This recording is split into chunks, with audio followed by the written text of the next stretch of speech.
이 시간 우리에게 주시는 하나님의 말씀 말씀입니다. 구약 이사야 37장 14절에서 20절과 이어지는 33절에서 38절까지 부분들을 주보를 보시고 함께 보시기를 바랍니다. 히스기야가 그 사자들의 손에서 글을 받아보고 여호와의 전에 올라가서 그 글을 여호와 앞에 펴놓고 여호와께 기도하여 이르되 그룹 사이에 계신 이스라엘 하나님 만군의 여호와여, 주는 천하 만국의 유일하신 하나님이시라. 주께서 천지를 만드셨나이다. 여호와여, 귀를 기울여 들으시옵소서. 여호와여, 눈을 뜨고 보시옵소서. 사내림이 사람을 보내어 살아계시는 하나님을 회방한 모든 말을 들으시옵소서. 여호와여, 아수르 왕들이 과연 열국과 그들의 땅을 황폐하게 하였고 그들의 신들을 불에 던져 싸우나 그들은 신이 아니라 사람의 손으로 만든 것일 뿐이요 나무와 돌이라. 그러므로 멸망을 당하였나이다. 우리 하나님 여호와여, 이제 우리를 그의 손에서 구원하사 천하 만국이 주만이 여호와이신 줄을 알게 하옵소서 하니라. 33절입니다. 그러므로 여호와께서 아수르 왕에 대하여 이같이 이르시되 그가 이 성에 이르지 못하며 화살 하나도 이리로 쏘지 못하며 방패를 가지고 성에 가까이 오지도 못하며 흑벽을 쌓고 치지도 못할 것이요 그가 오던 길 곧 그 길로 돌아가고 이 성에 이르지 못하니라. 나 여호와의 말이니라. 대저 내가 나를 위하여 내 종 다윗을 위하여 이 성을 보호하며 구원하리라 하셨나이다 하니라. 여호와의 사자가 나가서 아수르 진중에서 18만 5천인을 쳤으므로 아침에 일찍이 일어나 본적 시체뿐이라. 이에 아수르의 사내립 왕이 떠나 돌아가서 니느웨에 거주하더니 자기 신 니스록의 신전에서 경배할 때에 그의 아들 아드람멜렉과 사레셀이 그를 칼로 죽이고 아라라 땅으로 도망하였으므로 그의 아들 에살 핫돈이 이어 왕이 되니라. 아멘.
아수르는 기고만장하여 남쪽 유다를 호시탐탐 노리고 있습니다.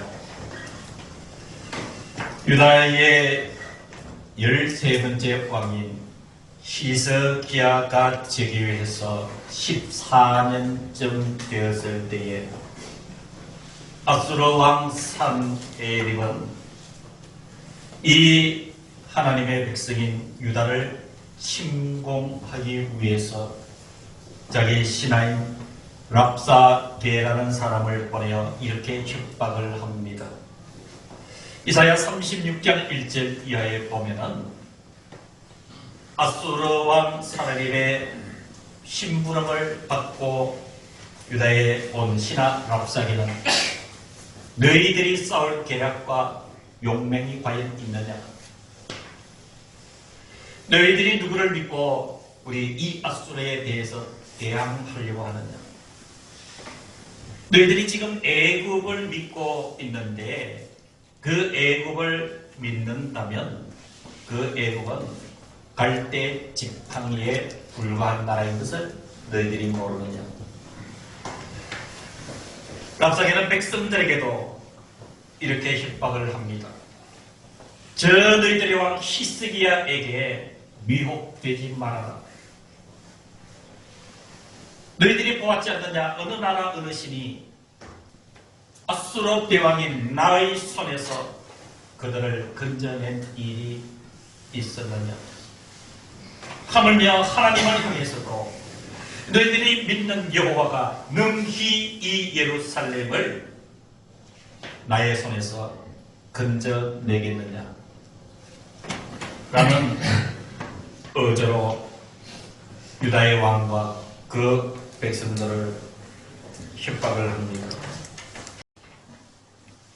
이것은 한 민족의 문제이기도 합니다. 동족 북이스라엘은 이미 이 아수르의 멸망을 당했고 그것을 지켜보았던 남유다가 바로 그 아수르 왕이 이렇게 사신을 보내서 협박을 하고 있을 때 이 문제를 히스기야는 어떻게 해결하고 있는가라고 하는 것이 오늘 말씀의 초점이고 말씀의 핵심이 되는 것입니다. 오늘 이 히스기야 왕이 처해진 나라의 이 어려움은 어떻게 보면 저와 여러분들의 인생의 한 면일 수가 있습니다. 우리 가정의 문제일 수도 있습니다. 우리 교회의 문제일 수도 있습니다. 그리고 우리 사회와 민족의 문제일 수도 있습니다. 여러 가지 도전해오는 호시탐탐 노려오는 우리를 향해서 달려오는 많은 어둠과 그 어려움의 물결을 우리는 어떻게 대항하고 해결해야 될 것인가? 오늘 히스기야의 처신을 보면서 그 문제의 답을 얻어서 나갈 수 있는 강건한 여러분들 말씀에 사로잡힌 여러분들이 되시기를 먼저 주님의 이름으로 축복합니다. 네. 여러분 14절에 보면은 앞에서 서두에 말씀드렸던 아수르의 사자가 왕과 그 백성들을 협박을 했다고 그랬잖아요. 이 글을 히스기야가 받아들고 먼저 찾은 곳이 사람이 아니었습니다. 왕궁 어느 한 부분도 아니었습니다. 아수르 왕 산헤립의 그 협박 편지를 받은 히스기야가 성경에 의하면 옷을 찢으면서 이 문제 해결을 위해서 찾았던 것이 오늘 14절 하반절에 여호와의 전에 올라가서라고 말씀을 해주셨습니다. 사랑하는 성도 여러분, 어떤 일이 있어도 하나님의 전에서 문제는 해결되는 줄로 믿으시기를 간절히 기원합니다. 우리가 하나님의 전에 성전에 올라올 경우는 여러 가지가 있습니다. 하나님께 지금처럼 예배를 드리기 위해서, 경배하기 위해서, 말씀을 듣기 위해서, 기도하기 위해서, 이런 여러 가지 경우로 우리가 하나님의 전에 올라갈 때가 많이 있습니다. 사랑하는 성도 여러분, 하나님의 전을 가까이 하시고 하나님의 전을 찾을 때에 참으로 우리 인생의 문제들이 더 빨리, 더 정확하게, 더 명료하게 해결되는 은혜를 얻게 되는 줄로 믿습니다. 자, 그러면 여러분 이렇게 질문을 할 수가 있습니다.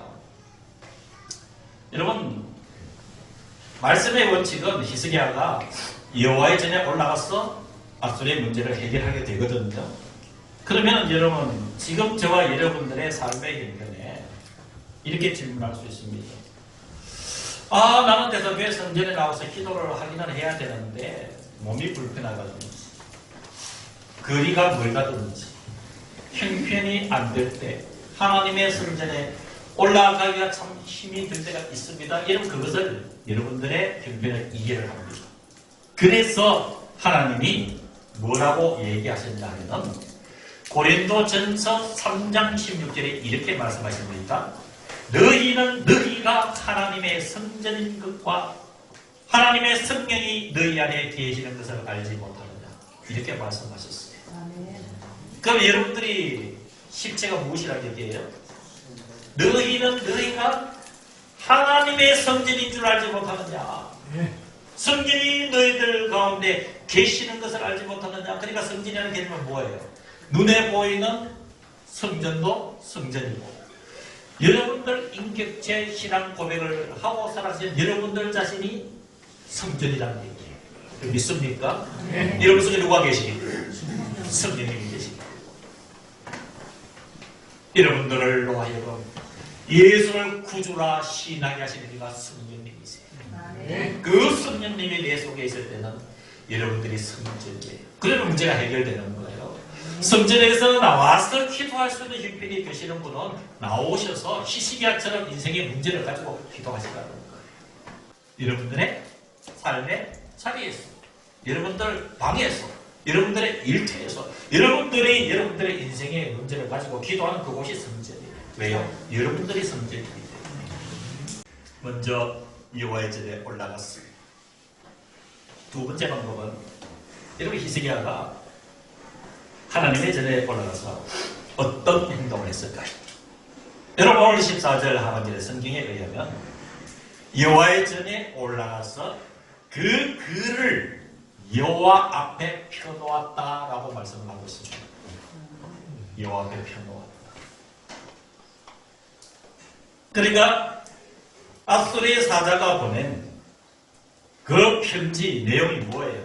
너희들이 싸울 힘이나 있느냐? 너희들이 용맹이나 있느냐? 도대체 너희들은 누굴 믿고 대항하려고 하느냐? 애국을 믿어? 애국은 갈대지팡이야. 저 히스기야 왕에게 위협되지 말아라. 어느 세상의 신이 앗술의 우리를 이 강대한 나라를 대적할 수 있겠느냐? 너희들이 하나님을 믿는다고 여호와가 너희 이 예루살렘을 내 손에서 건져내겠느냐? 비아냥거리는 이 글을 히스기야가 하나님 전에 올라왔어.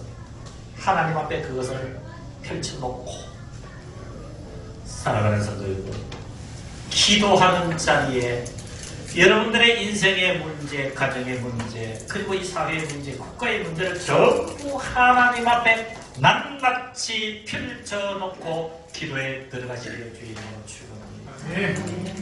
여러분은 하나님께로부터 해결받아야 될 일들이 무엇입니까? 한번 메모 한번 해보십시오.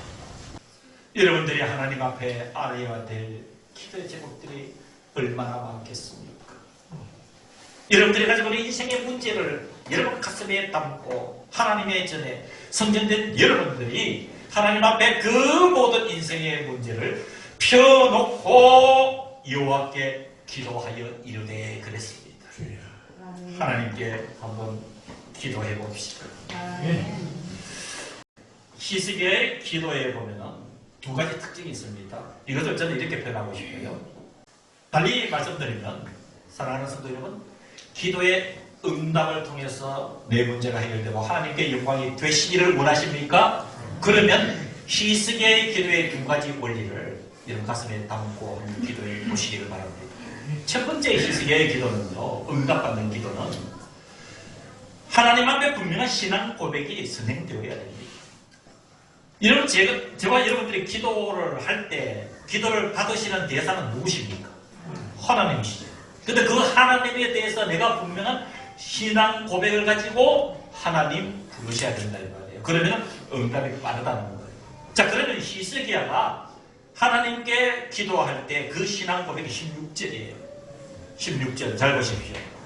그룹 사이에 계신 이스라엘 하나님 만군의 여호와여, 만군의 여호와여. 아수르 사내림이 아무리 강력하다 할지라도 이 세상 만군 모든 왕의 왕은 하나님이시라는 걸 고백하는 거예요.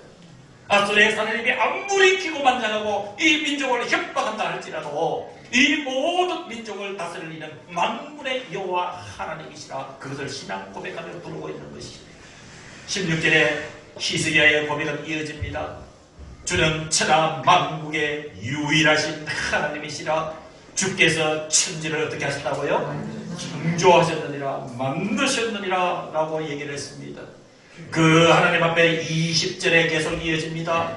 우리 하나님 여호와여, 이제 우리를 그의 손에서 구원하사 천하 만국이 주만이 여호와이신 줄을 알게 하옵소서 하니라. 사랑하는 성도 여러분, 응답받는 기도는요, 분명하게 하나님께 신앙 고백하시기를 바랍니다.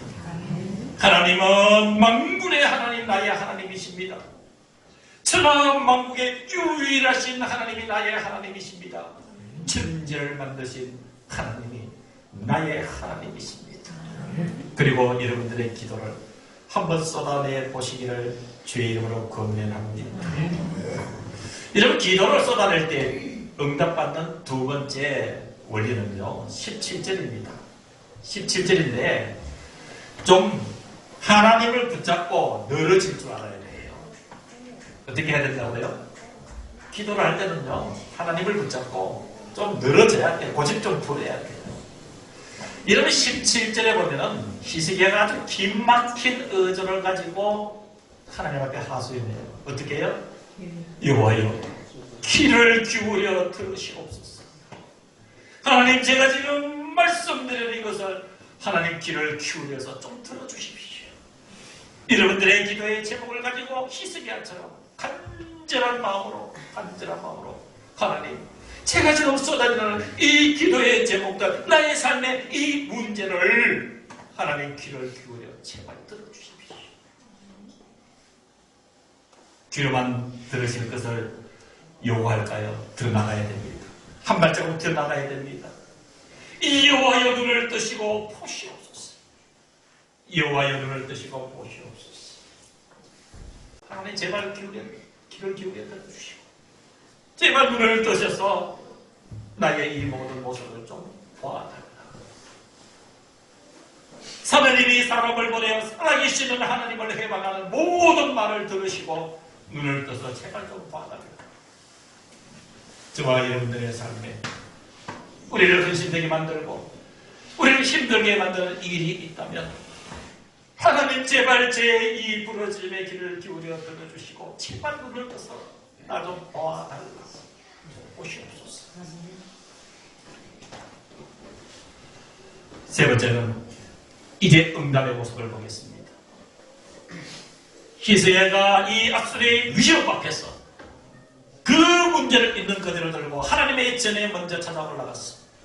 이 모든 상황의 글들을 하나님 앞에 펴놓고 만군의 여호와 나의 하나님, 천하의 유일하신 하나님이여 만왕의 왕이신 하나님, 천지를 만드신 하나님, 이제 이 기도의 귀를 기울여 주옵소서. 눈을 뜨고 보시옵소서. 여러분, 이 간절함에 하나님께서 어떻게 반응하셨을까요? 하나님은 이렇게 응답하십니다. 38.3절로 넘어갑니다. 33절 하나님의 응답을 보겠습니다. 그러므로라는 의미는 뭡니까? 히스기야의 기도를 들으시고 이제 응답하시는 것을 얘기하는 거예요. 그러므로 33절에 여호와께서 아수르 왕에 대하여 이같이 이르시되, 하나님께서 누구에 대해서 말씀하시는 거예요? 아수르 왕에게. 이 아수르 왕이 지금 어떤 짓을 한 거예요? 이스라엘을 협박을 했지요. 네 여호와 하나님이 나에게서 나의 손에서 너희를 구원할 줄 아느냐 라고 기고만장했던 그 아수르 왕에게 이렇게 하나님께서 말씀하시는 거예요. 30절을 계속 이어서 그가 이 성에 어떻게 못하며 이르지 못하며 화살 하나도 이리로 쏘지 못하며 방패를 가지고 성에 가까이 오지도 못하며 흑백을 쌓고 치지도 못할 것이요 그가 오던 길 곧 그 길로 어떻게 하고요? 돌아가고 이 성에 이르지 못하리라. 누구의 말입니까? 나 여호와의 말입니다. 하나님의 모습을 받아버리시는 거예요. 그러면서 35절에 하나님의 말씀은 계속 이어집니다. 대저 내가 남을 위하여 내 종 다윗을 위하여 이 성을 보호하며 구원하리라 하셨나이다. 이 말씀은 여러분 시스기야에게만 국한된 하나님의 말씀이 아닙니다. 하나님께서 나의 문제를 가지고 하나님 전에 찾아와서 하나님 앞에 펼쳐놓고 기도하면서 하나님 들어주시고 눈을 뜨고 보아주시옵소서. 우리의 기도를 들으시는 하나님의 반응일 수가 있는 것입니다. 우리가 비록 못나고 우리가 부족하지만 예수 그리스도의 보혈의 피로 새롭게 태어난 저와 여러분들을 위하여 주님을 위하여 내 종 다윗의 그 언약을 위하여 저와 여러분들을 우리의 삶을 보호하며 구원하리라 하셨나이다. 이 하나님의 음성은 곧 우리의 삶에 주시는 하나님의 음성인 줄로 믿습니다. 인생의 문제가 있을 때 이런 기도를 통하여서 분명한 하나님의 음성을 들으시며 이런 어떤 역경과 어떤 고난의 파도도 믿음으로 뛰어넘어 그 위에서 역사하시는 하나님의 영광을 늘 보시며 살아가시기를 바랍니다. 이 현실에 굴복하지 마시기를 바랍니다. 우리가 부딪히는 이 현실에 어려움이 있다 하더라도 그 자체에 여러분들 굴복하지 마시기를 바랍니다. 하나님 앞에 펼쳐 놓읍시다. 그리고 하나님의 인도하심을 받읍시다. 자, 이 아수르의 사내림은 어떻게 됐을까? 36절입니다. 여호와의 사자가 하나님의 사자가 나가서 아직도 침공해 들어오지 못한 그 아수르 진영에 18만 5천 명의 군사를 하나님의 사자가 쳐버린 거예요. 아침에 일찍이 일어나 본 적 시체뿐이에요. 하나님께서 계속 37절에 이렇게 이어집니다. 여러분 유의해서 이 아수르 왕 사내립이 어떻게 되는지 보겠습니다. 37절 이에 아수르의 사내립 왕이 떠나 돌아가서 니느웨에 거주하더니 자기들의 신을 모시는 신전 즉 자기들의 신 니스로의 신전에서 우상을 향해서 이 아수르의 왕이 경배할 때에 그의 두 아들 즉 아드람멜렉과 사레실이 아버지 이 아수르 왕 사내립을 칼로 암살합니다. 죽이고 아라라 땅으로 도망하였으므로 그의 아들 엣살 압돈이 여왕이 되리라. 사랑하는 성도들, 이 하나님의 역사를 통해서 이 세상 역사 속에서 아수르는 멸망의 길로 접어들게 됩니다. 이것은 하나님이 하신 일입니다. 오늘 말씀의 결론을 내리고자 합니다. 저와 여러분들에게도 이 시스기야가 안고 있는 이 문제, 모양과 색깔은 다르지만 우리들에게도 어려움이, 고통이 해결돼야 될 간절한 그 무엇인가는 늘 안고 살아가고 있습니다. 이제 우리는 하나님 앞에 먼저 무릎 꿇고 기도합시다. 그리고 낱낱이 하나님께 구합시다. 하나님 들어주시옵소서. 하나님 도와주시옵소서. 그러면 저와 여러분들의 인생의 문제 앞에 그 문제가 어떻게 해결되었는지 그것을 바라보면서 우리 모두가 하나님을 찬미하는 은혜가 있기를 주님의 이름으로 축원합니다. 어려움이 있다 하여 사랑하는 성도 여러분, 굴하지 마시기를 바랍니다. 좌절하지 마시기를 바랍니다. 그 환난과 역경 앞에 무릎 꿇지 마시기를 바랍니다. 바로 하나님은 우리를 바라보고 계시기 때문에 하나님은 나의 하나님, 여러분들의 하나님, 우리의 하나님이십니다. 아멘. 기도하겠습니다. 지금은 우리 주 예수 그리스도의 은혜와 하나님의 크신 그 사랑하심과 성령 하나님의 교통하심이 11월 두 번째 주일 예배를 드린 사랑하는 모든 성도들과 함께하지 못한 성도들, 우리 믿음의 공동체의 심령과 이들의 영혼과 이들의 생명과 가정 속에 주님의 몸된 이 교회 위에 이제부터 영원까지 함께하여 주시기를 간절히 축원하옵나이다. 아멘.